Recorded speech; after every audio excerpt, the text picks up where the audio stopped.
Good evening. I'd like to thank Mr. Sheehy for giving me the opportunity to address you tonight. I want to talk tonight to you about one simple 7-letter word that has millions of different definitions. It is a word that can define us as individuals if we allow it. The word can cause us to make questionable decisions and can cause us to take our lives in directions that we could have never before imagined. For better or for worse, it is a word that can literally consume our lives. This simple yet very complex word is success. I want to take a minute and ask you to think about the definition of success, or more importantly, a successful person.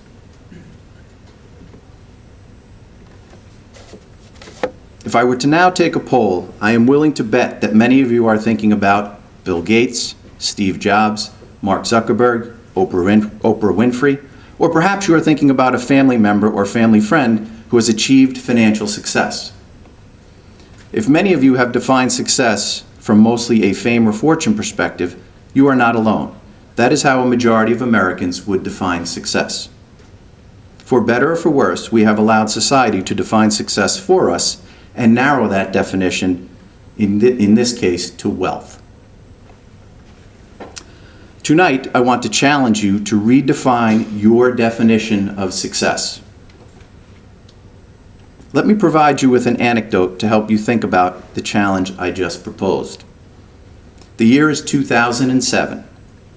There's a husband and a wife with 2 kids, a boy and a girl, living in a 4-bedroom white colonial on 5 acres in an upper middle class neighborhood.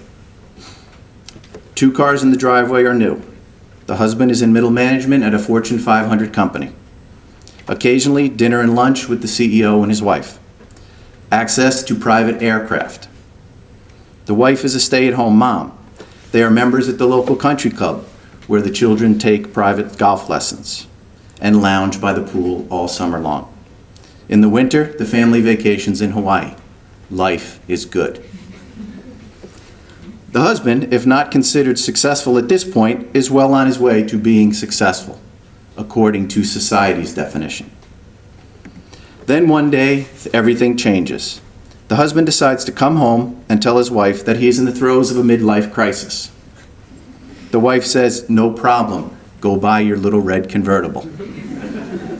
The wife is thinking to herself, "I am the only one who's going to be able to enjoy this because you work 12 hours a day, 6 days a week, so the kids and I will have fun in your new convertible."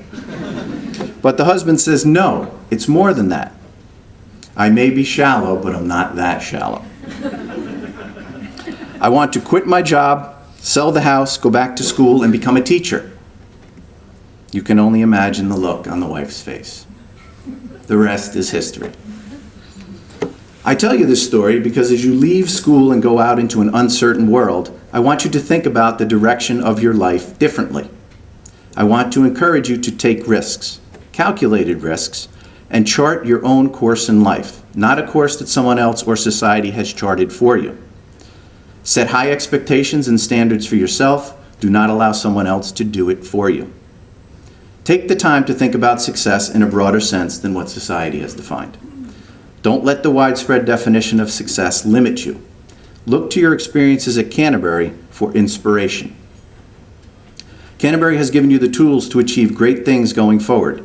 Your teachers have been great educators, role models, coaches, and mentors. You have had opportunities here to look at things differently, to expand your horizons and mature into young adults.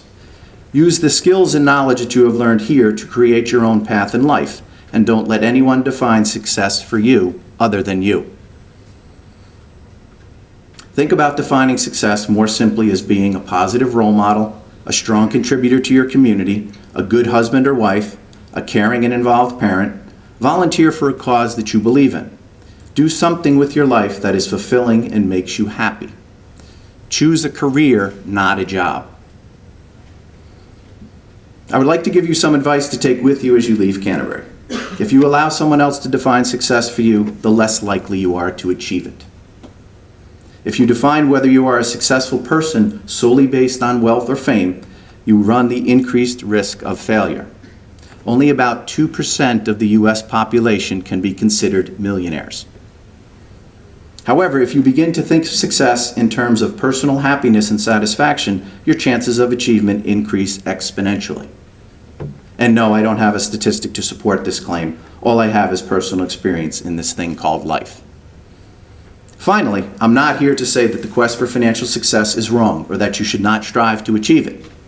However, if you are fortunate enough to be part of that 2.5% that I mentioned above, make sure to do something meaningful with your financial success.